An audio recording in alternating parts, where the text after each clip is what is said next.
Good morning, everyone, and welcome to today's webinar, Technology Tools to Increase Efficiency in 2020 with Dale Denham. Today, you are listening using your computer speaker system by default. You have the opportunity to submit questions to Dale by typing them into the questions pane on the control panel. You may send in your questions at any time. We will collect these and address them during the presentation. Dale Denham Mass Plus is a Senior Vice President and CIO of Geiger, the largest privately held distributorship in the promotional product industry. Prior to Geiger, he was Senior Vice President for Advertising Specialty Institute. Dale was a member of the PPAI Board of Directors from 2015 until January of 2020 and served as Chairman of the Board in 2018. Dale is also a board member for Promo Standards and an executive chef for the industry group at Promo Kitchen. He has served as president of Promotional Products Association of Florida.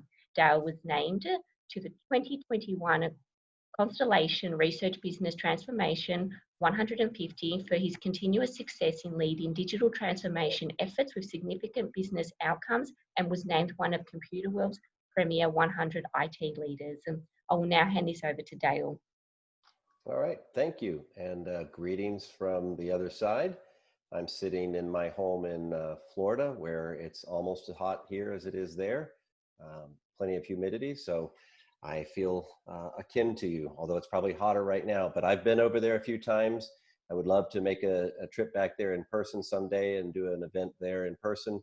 For now, we'll have to settle for this, which is nice from the comfort of my home, and I don't have to adjust to the time zone. So let's get started. I want to tell you that I'm going to run through a lot of tools that you're going to hopefully like, but it's not so much the exact tool that I'm going to talk to you about that matters. So if you're using a tool that you like, you don't need to switch to what I'm going to tell you. But what you're going to find is you're going to become a lot more efficient. And I believe this is being recorded, so you'll be able to go back and revisit this because I move quick and there's a lot of information. So let's start with the most important tip that I'm going to give you today. And that's whether it's LastPass or some other password manager. I want to stress to you how important it is that if you have a password that you use over and over on multiple sites, once a hacker gets that password, they are able to get into all of your accounts. And so LastPass helps you have one master password that you make very complex so that only you remember it. And I'll tell you, even write that password down and put it someplace hidden in your home if you need to, so you don't lose it. The hackers are going to get you on your computer, not breaking into your house and trying to steal your passwords in most cases. So if you have a bank account and you use the same email and the same password as you do your email account and that you do on another site, once that other site gets hacked, the hacker takes your email account and your password and tries it on your email. And when they get into that, they go to your bank and they can steal money, which has happened multiple times. I've done this seminar. I've had many people tell me that they've had thousands of dollars taken and it's taken months before the banks gave them their money back. LastPass makes that all very simple and very easy. It's a plugin that you use in your browser. But what I like is if you buy the premium version for $50 a year, it also works on your phone and your iPad. So anywhere you are, your passwords are available and you have a different password for every site. To make things simple though, I want to point out that if you are signing up for a site that doesn't have confidential information, maybe it doesn't have your credit card or your birthday or anything along those lines, then I'm not as worried about using the same password. But the beauty of LastPass is once you have it once and you go back to that site, you go to your banking site or you go to your email and it asks you for your password, LastPass will fill that in for you automatically. So I can come back to this if we have time at the end if you want to ask questions, because it's probably the most complicated thing to understand, but it's also the most valuable piece of information I'm going to give you to protect you and your information. So there are a lot of people use different passwords managers, Dashlane, 1Pass. This is the one that I've been using. It's actually been hacked before, but because of how good their security is, they were not able to get to any of the passwords. So people broke in the network, but all the passwords were encrypted so well. And then LastPass tells you to go ahead and re-encrypt or change your password. And one thing to note about that, if you forget your master password, they can't unencrypt your password. So that's why I say it's important that you make it a very complex password, but that you write it down. And while we're talking about that, passwords in general, the safest password is a phrase. So your phrase could be, I love my wife and the day that you got married, or something like that, and use spaces. The longer it is more important than the number of tricky characters. But the beautiful thing is, once you get inside LastPass, you never have to worry about that. It will generate a password for you from 8 to 16 to 24 characters, however you want it, and you never have to think about it. So it's really only that main password that you have to think about.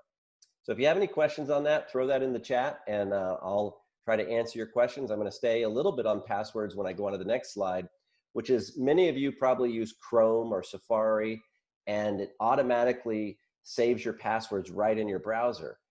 And you say, yeah, okay, that's good. But let me just tell you that when you install LastPass, it actually is going to go grab those passwords and bring them into LastPass for you.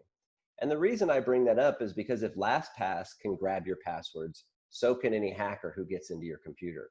And that's why it's more secure than Chrome or Safari or anything else. The other thing is, I may be out and about on my phone and I need to grab it. I can get LastPass on my phone or anywhere else.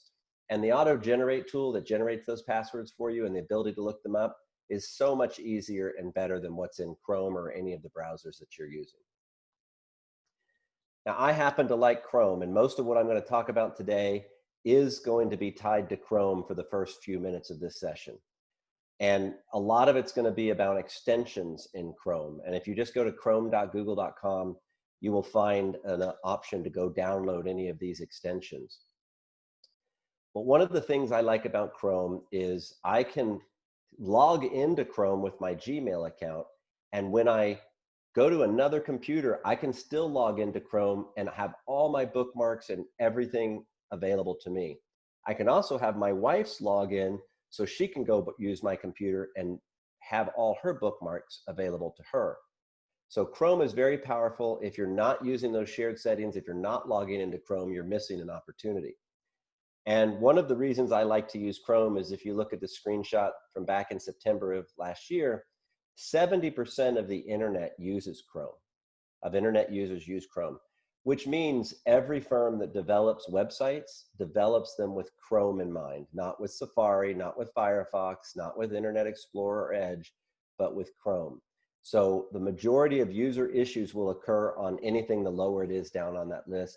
But we develop a lot of software at Geiger, and this allows us to reach the majority of our customers when we test for Chrome.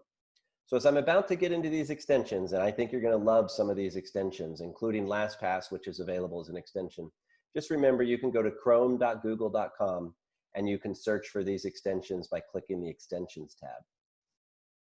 So the first one is one that I think is really helpful for me over here in the US, because as you probably know, us Americans think the world revolves around us. So we say everything is in Eastern time if we're on the New York timeline, which I am.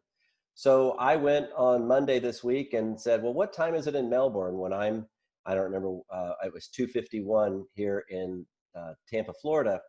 And as soon as I typed in Melbourne, it said, hey, it's actually 4:51 a.m. And so this really helps me quickly get a hold of where people are in their time so I can speak their language.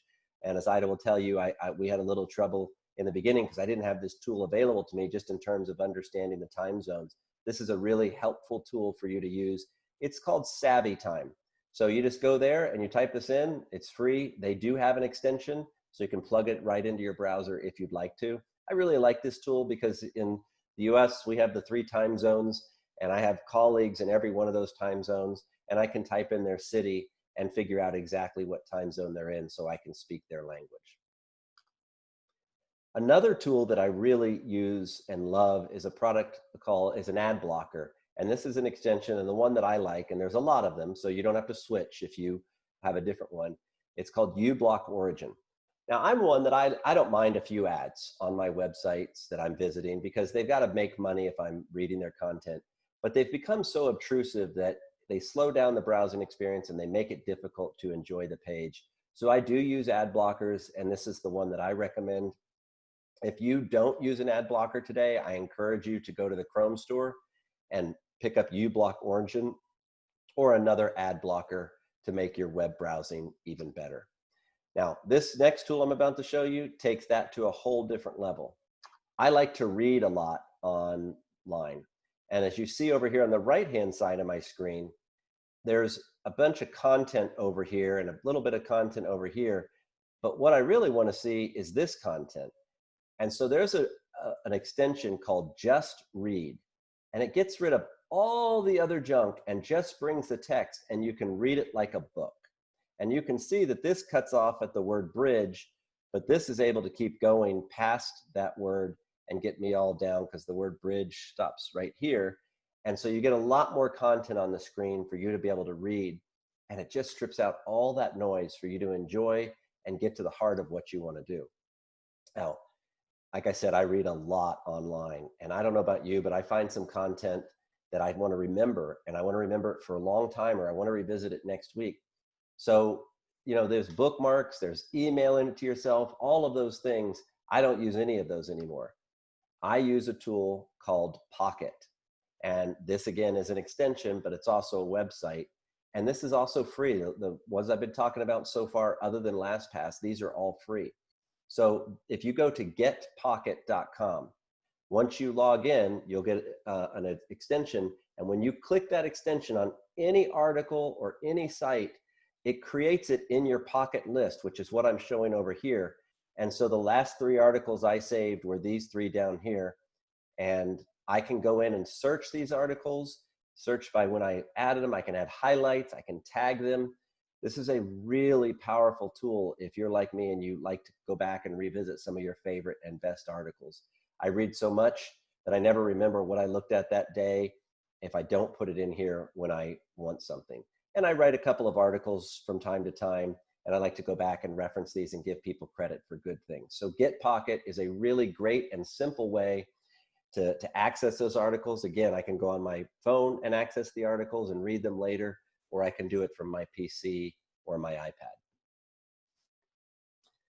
Now, the next is a product that not everybody will benefit from, but I want to just spend a couple of minutes on it.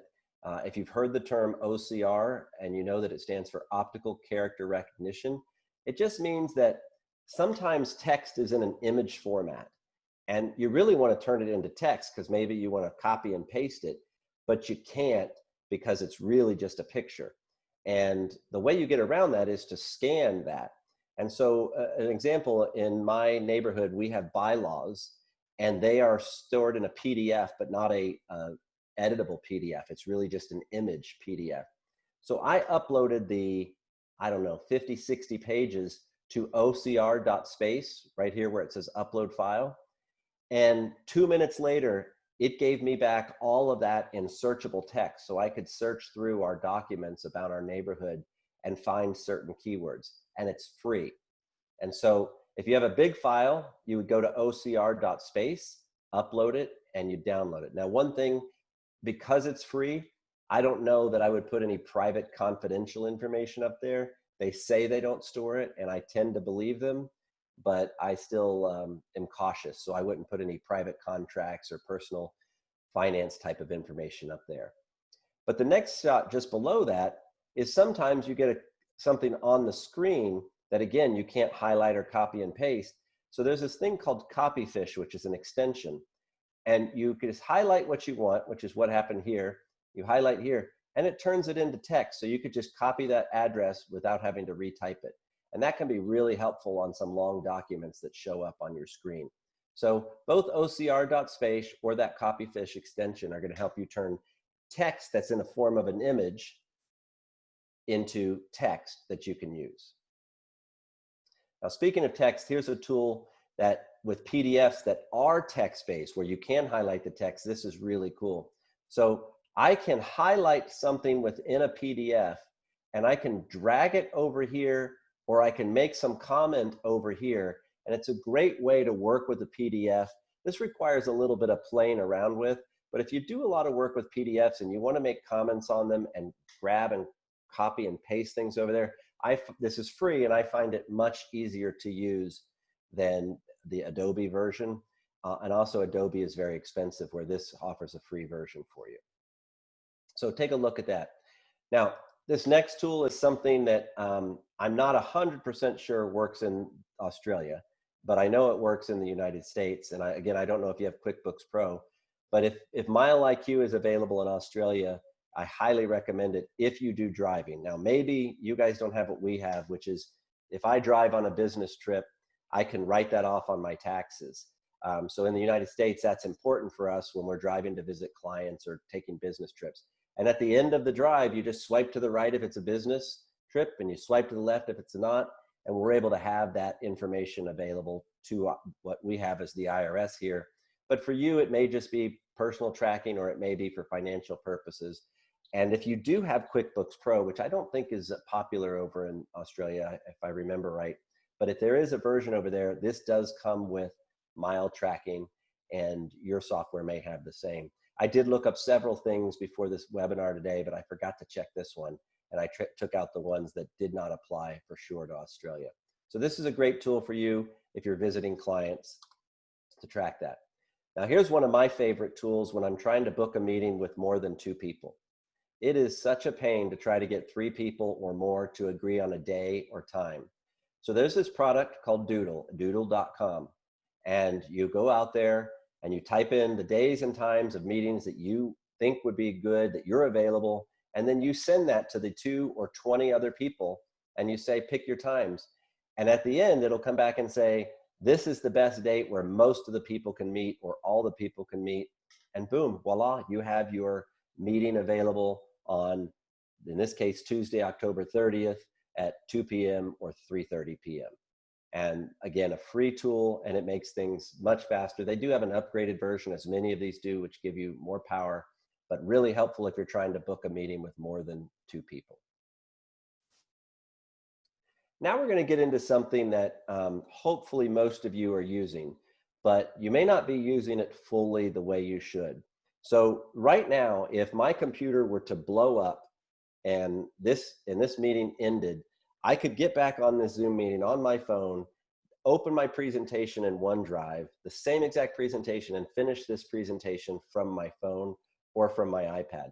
Because literally every document that I save automatically is saved into my local OneDrive folder, which is on my computer, but then it immediately uploads to the cloud and it's available to me. So I have a backup, which is really helpful too in the event that I do have some sort of ransomware or something, because the way OneDrive works is it has a feature where you can roll back to files from for a business account for up to 90 days. So all of your files, I encourage you never to store anything outside of your OneDrive account.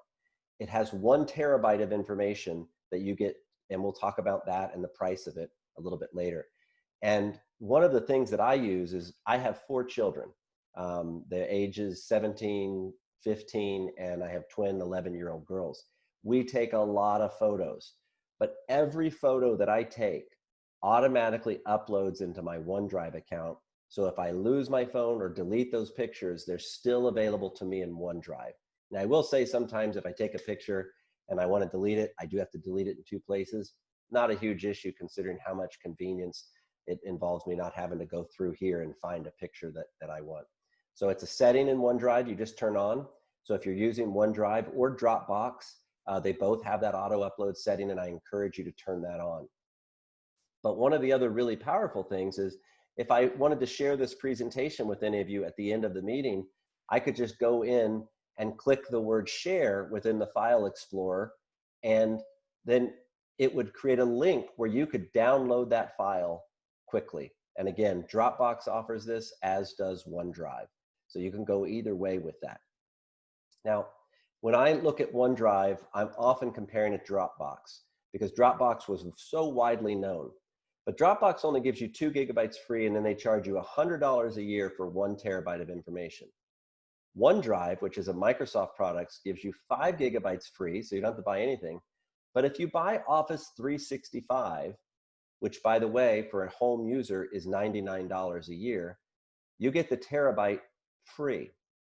So why would I pay $99 for Dropbox when I can get all of Office 365 and 1 terabyte of OneDrive storage for $99? For me, it was a no-brainer. And I did prefer Dropbox for a while, but OneDrive has gotten much better, and I now prefer OneDrive over Dropbox. So Office 365 is $99 a year for a home user, and it gives you 6 licenses. So when I buy Office 365 for Geiger, and Geiger, I probably should have mentioned, is the 8th largest distributor in the United States. And I guess that probably makes us the 8th largest in the world given our size. Last year we did somewhere shy of $250 million in sales. We have about 400 sales partners that sell for Geiger, and we have about 400 employees throughout the US and Europe. We own a business in the United Kingdom. When I buy Office 365 for an office employee, I pay about $200 a year for a single license because they can charge a business more. When you as a person or when I as an individual buy it for my family, I pay half that and I get 6 licenses instead of 1 license. And it comes with a product called OneNote, Excel, Outlook, Access. I forget what this one is. It might have been called Flow, PowerPoint, Word, and you can buy Visio and Publisher as an add-on. But you also get the OneDrive, all for $99 a year. So I encourage you highly, if you're not paying the Office 365 $99 a year, you go and do that. Each of my kids, because the 4 of them plus my wife and I all have a personal Office 365 account where we can use Word, Excel, and all those things on our devices. And it's worth every penny and then some. You can also download Outlook, and this is whether you buy Office 365 or not, on your phone. And this is on an iPad, an iOS device, or an Android device. And this is so much better than this mail app that comes with your phone. You will quickly grow to love Outlook on your phone if you switch to it from your normal mail app, especially if you're already an Outlook user, because everything just synchronizes so cleanly and nicely. All your contacts are in one place. And yes, you can still have a Gmail account or a Yahoo account or any other account in your Outlook box. So if you're not using Outlook on your phone, give it a try. It's far more productive and far easier to use than the app that's already on your phone. Now we're going to switch gears from something more individual, and I'm going to talk to you about something that works really well if you're in an office or working with 3 or more people. Now, again, I mentioned Geiger has hundreds of colleagues around the world, and we, in March of this year, like the rest of the world, immediately sent people home. Thankfully, Geiger already had all these remote offices, so we had the infrastructure for this. We also were already using this product called Microsoft Teams. And Microsoft Teams allows you to basically get almost the equivalent of being in the same room with somebody beyond the video, but it has the video chat and instant messaging and file sharing. So if I am working with a group of people planning, we're dialoguing together, we're seeing things in real time, and sometimes we come back later and make comments, and it's all kept in one channel. And it's a very powerful way to collaborate. And yes, it also has video chat, much like we're doing right now, but instant video chat. And again, this is a free product when you buy Office 365. So why not use it? The only one drawback to Teams is if I'm trying to reach out to you and you're not already a Teams user, it's not as easy as it is to use a product like Zoom.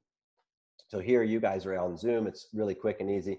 Unfortunately, Teams works better if both people are using Teams, which is why it's better for an organization or a group of people that are collaborating on projects on a regular basis.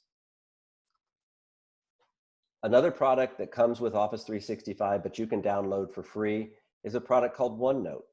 And this is a product that I use largely for keeping meeting notes and information associated with that. But some people use it to store every article or even receipts or contact information. If you've ever heard of the product Evernote, OneNote is Microsoft's version of Evernote. I prefer OneNote now. Once again, at one point I used Evernote, but as OneNote got stronger, why would I pay $100 a year to somebody else for something that I'm already paying for and comes with my subscription? And what I like about this is, yes, you can have documents in Word or any other product you use, and you can search those documents. But the way OneNote does it, it just makes it easier for you when you're just throwing random notes. If you're writing a long document, you want to do Word. But if you're just setting up meeting agendas and you want to keep a history of that and see what you did week by week by each meeting, it's a really great place to store that forever. And once again, it's available because I store it on my OneDrive account. I can get to this from the web or my phone or my computer or my iPad. Now here's a product that I bet most of you have not heard of, and it's a product called Microsoft Lens. And this is really great because maybe you're at a business trip and you got that receipt, and it's like, you know you're going to end up with too many receipts or lose the receipt. You quickly take a picture of that receipt or the business card or whatever, and you snap it. And one of the things that's really cool about Office Lens, if you look at this picture, you just take a picture however it looks, but then Office will come and say, this is the actual document that I found. And then you store that in either OneNote or OneDrive in whatever format you want to store it in. It also works for whiteboards. So if you're whiteboarding session with somebody, you take a picture of that and you store it. And it's a really powerful tool that I use on every business trip, but even beyond business trips. And there's a nice little feature in there. If you are taking pictures of business cards and you're using it with OneNote, it actually takes the fields of the contact and puts it into fielded information in OneNote to make it easier for you to move into your Outlook or your CRM tool. So Google Microsoft Lens, it's another free product, really cool, works on Android or the Apple systems. Now here's another tool that so few people know about. If you're a user of Microsoft Outlook or Microsoft Word, there's a really cool feature on your toolbar that is in the upper right-hand corner. And so if you go to type an email and you don't feel like typing, you click that dictate button and you start typing, and it just begins to automatically type your words for you. It's amazing how accurate it is. So I sometimes will do a demonstration and show how accurate it is. We don't have a lot of time today, so I won't, but I encourage you to try that feature. Now I tend to type pretty fast. I type about 80 words a minute. So I don't use this feature a lot. I also like to think while I type, but I occasionally use it when I'm in a mood where that just makes more sense. So I highly encourage you to try the dictation feature. You'll be amazed how accurate it is. And sometimes I'll watch a great video. For example, this video at the end of this, if Ida wants to transcribe every one of the words that I'm saying, she can send this entire video to rev.com. And let's say that it ends up being 45 minutes. For $45, she'll have text of every single word that I said for $45. I have found this to be valuable on several occasions where I wanted to transcribe a section of what somebody was saying, and I wanted to have it in writing, and I didn't want to have to do all that. And so for $1 a minute, Rev does a really accurate job of getting that information for you. And staying on the voice recognition theme, if you go onto Google, there's a little button you can press and you can dictate right into Google what you're searching for instead of typing it. I hope that most of you are using your Siri or your Google devices to dictate your messages. When I am on the road, and I don't mean driving, I mean when I am out and about, or even if I'm sitting here and I'm typing a message, probably 80% of the time I'm using my voice to type. The accuracy of Google is a little higher than the Siri with the iOS device, but I find that both of them are quite good and much better than I am typing with my fingers or my thumbs. So if you're not using voice dictation on your phone or even on your computer, I highly encourage you to spend some time. It is the future. I grew up watching Star Trek, and it's very much coming true today. I had to just turn off my iPad because it was recording everything I said because I said her name. So another Google search tool that I really like is that when you do a search, you can search your name and you can click this little button up here called Search Tools. And I often want something more relevant. So I will say, just show me results in the past year or past month. Or you could even do past week or past 24 hours. So a really nice little tool built right into Google. Most people don't even realize it's there. Now here is an amazing time saver, but it takes an extra 30 seconds to set up one time, and most of you will think, oh, I'll get to that, but then you won't do it. So I type certain things over and over. One is my email address. Another is my phone number. I don't have to type the whole thing out, 813-555-1212. So if I type in 813 period, period, it automatically fills in the rest of my cell phone number. And my CEO, the CEO of Geiger, her name is Joanne Lance. She spells her name capital J, then O, and then a hyphen, and then an A-N. Now, I don't mind typing J-O-A-N, but that hyphen really throws me off. So I never type her name. All I do is type in JL and hit the space bar, and it fills in the rest for me.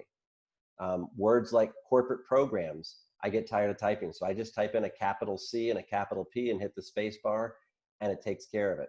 I can type my email address. If I just type in the DDG and hit space, it automatically fills in the rest of my email address.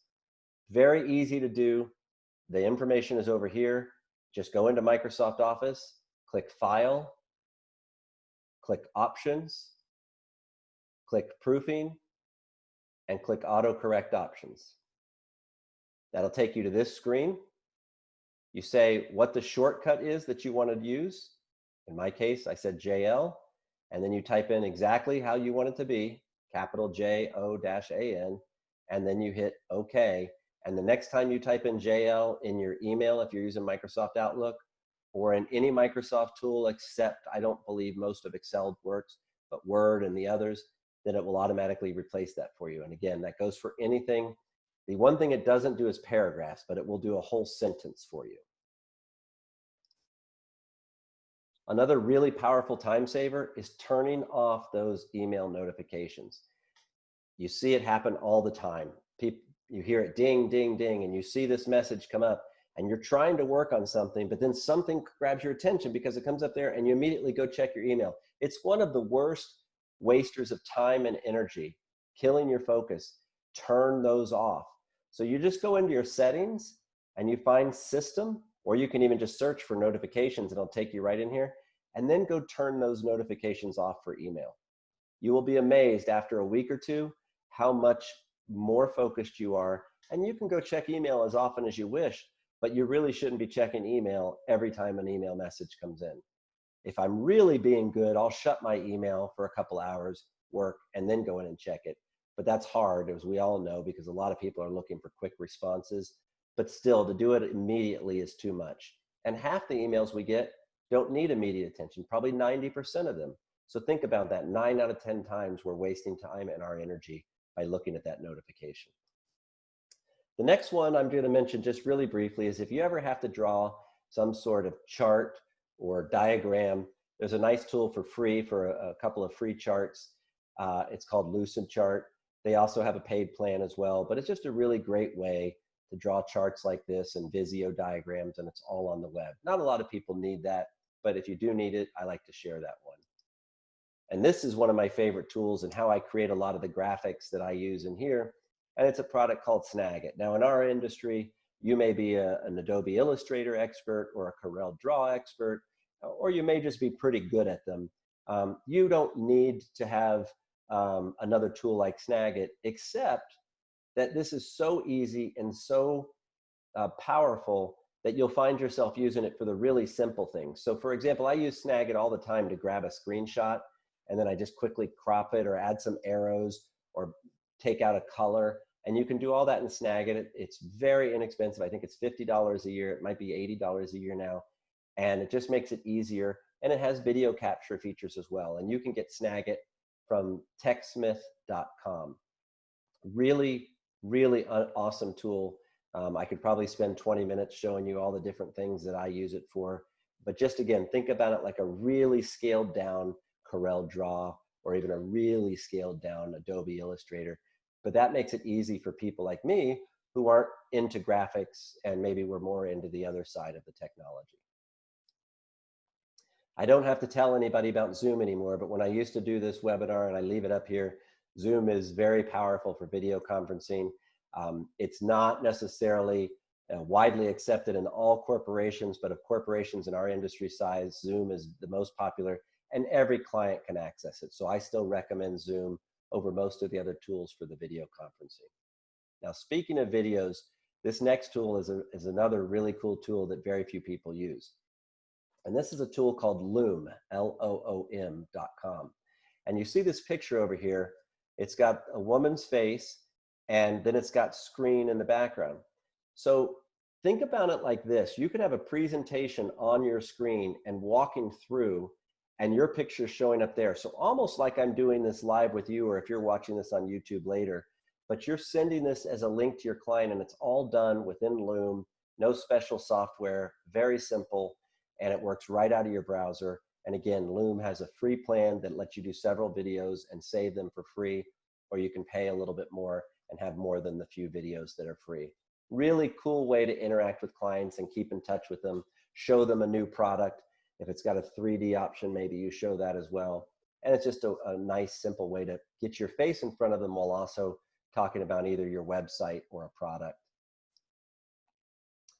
I mentioned earlier the time wasting things that we do. And one of those time wasting things that we do is we don't pay attention to where we're spending our time. So there's a product called Toggle, and there's also one called Harvest, but Toggle's easier. And it will let you track your time during the day. And if you want to bill that out, it helps you bill it really easy. Or if you just want to know what you're doing, it helps you understand how you're spending your days. It can pop up every 15 minutes and say, what are you working on? Or you can go put that in yourself, or you can set it for a half hour. Not enough people in our industry pay attention to how they're spending their time. Are they on sales calls? Are they doing research? Are they emailing? Are they checking the news? If you're honest with yourself, you might be a little scared to see what you're doing. But you can also narrow that down to a specific client and see how much time you're spending on specific clients if you type in their name.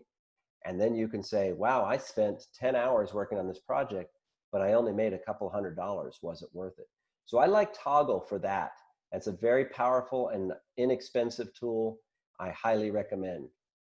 But if you're really just looking for something to figure out how are you spending your time and kind of keep yourself honest, there's a product called Rescue Time.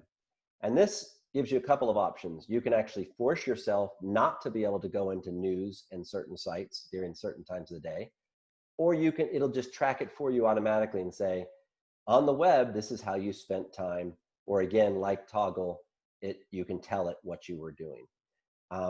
If you've never tried time tracking, I'll tell you that it's a little bit of a pain to get used to. You don't love time tracking when you first get into time tracking. But once you get used to it, the value to help you better organize and focus yourself is worth the little bit of effort that you have to put into it. So let me encourage you to try one of these. The first two are really good if you want to bill your clients for your time, or at least want to see specifics on how you're spending your time with a client or the type of work for clients.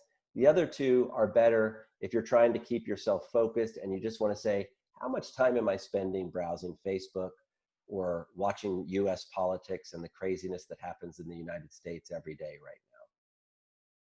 That's my only political comment for the day. And as we get towards the end, I always like to talk a little bit about personal technology. So these are four of my favorite things that I love. And I have a house that's full of gadgets. And my wife at first was a little eye roll and again, and now what? And she loves when we use these devices. Now I have an Alexa, I have Google Mini, I have all those things, but they all work well with three of the four things we have on here. So let me walk you through them real quick. First of all is I do not have an internet-enabled door lock, but I do have a keypad. And the reason why is I don't always have my keys with me, so I like to have a combination. But I also don't always have my phone, so I don't always have the ability to just lock or unlock it remotely. So this lock that I use gives me, if I wanted to have keys, a key, but also gives me a keypad where I can punch in the numbers. My front door has one of these and my back door has one of these. So if one of the power battery goes out and loses it, I'll definitely be able to get into the other one. If I accidentally lock my kids or wife out of the house when I leave the house, they know the code, they can get back in. I can also create temporary codes if I'm having people come do work on the house. So these take a little bit of work to install. If you're not very handy, buy one and pay an installer to do it. It's not that easy, but it's not that hard if you're just slightly handy. My next favorite tool kind of came as a surprise to me and my wife. Again, she rolled her eyes at me. We have 4 kids, and when they were younger, they were even messier than they are today. And we had always to sweep up after dinner because they would knock things off the table. So I bought one of these little vacuums that was semi-automated. You know, you just roll and it does it. And that was great until it broke really quickly. I bought another one and that was great and it broke really quickly. So I thought, you know what, I'm going to try one of these Roombas and at least it'll clean up after dinner. Well, not only did it clean up the table after dinner, it kept going and started cleaning the rest of the house. And now Roomba vacuums our house almost every day. And it's amazing, even with that, you still get a ton of dirt. Now we still have a Dyson vacuum cleaner that we go do the edges with once a week, or if I'm not being good that week, maybe it's every other week. But you clean up the rest of the work with a more heavy duty vacuum, but this keeps you clean in between all the changes. And they now sell these for about $300. And it is a luxury. I'm not gonna deny that, but it is one that you will love and appreciate. The next is my Nest thermostat. Oh my gosh. If I told my device right now to change the temperature to a certain temperature, I can do it. In the middle of the night when I get hot and my wife is asleep and she can't stop me from changing, I grab my phone and I take the air and I turn it down a little bit. I can change it when we're on a trip so that when we get home, it cools off before we get here. It's supposed to save you money, and I believe it does, but for me, it's more the convenience of being able to change it from any device anywhere I want. And then finally, about half the light switches in my home are these things called TP-Link light switches. There's a lot of different brands. This is one that I really like. And I can just say to the devices to turn off a certain light, and it will turn off the light. I have my ceiling fans outside. We have a little fountain in the pond behind our yard that I can turn on and off with a schedule, my voice. All my lights outside are on a schedule so that at dusk they go on and at 10 o'clock they go off and such. All these things are really helpful. One last tip for you, and this is going to be the end. And if you have any questions, please ask them at this point. But if not, this is just one tip, and you don't need to read all the statistics. But many people will ask me, you know, do I need a new computer? What kind of computer do I need to buy? Look, I'm not an expert with that, but there's one thing that I would not buy a computer without, and that's what's called an SSD, which stands for a solid state drive. And essentially, it makes any computer, an old computer, act like a brand new computer. And if you have an SSD drive, your computer is not going to last 3 years, it's going to last 7 years, because the hard drives is where your performance on your computers start to fail.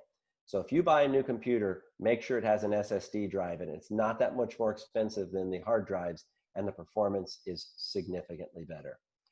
So with that, I don't see any questions.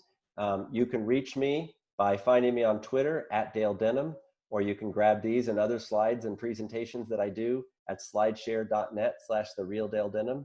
And I very much appreciate you joining me today, or if you're watching on YouTube, and I'm happy to connect with you on LinkedIn if you want to reach out to me via LinkedIn. So thank you guys very much and enjoy the rest of your day.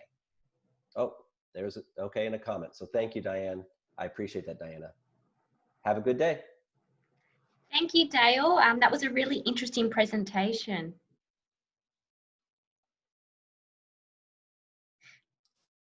My pleasure. I'm still here. I just went by the wayside. So I was just wondering where you went. Nope. So as you can see on your screen, Dale has provided you with his contact details. I will send you a copy of today's recording along with the PowerPoint presentation, which you will receive in the next couple of days. And so on behalf of Dale and APPA, I would like to thank you all for participating today, and I hope you all have a great afternoon. And for Dale, I hope you have a great evening. Thank you very much. Thank you. Take care. Bye-bye.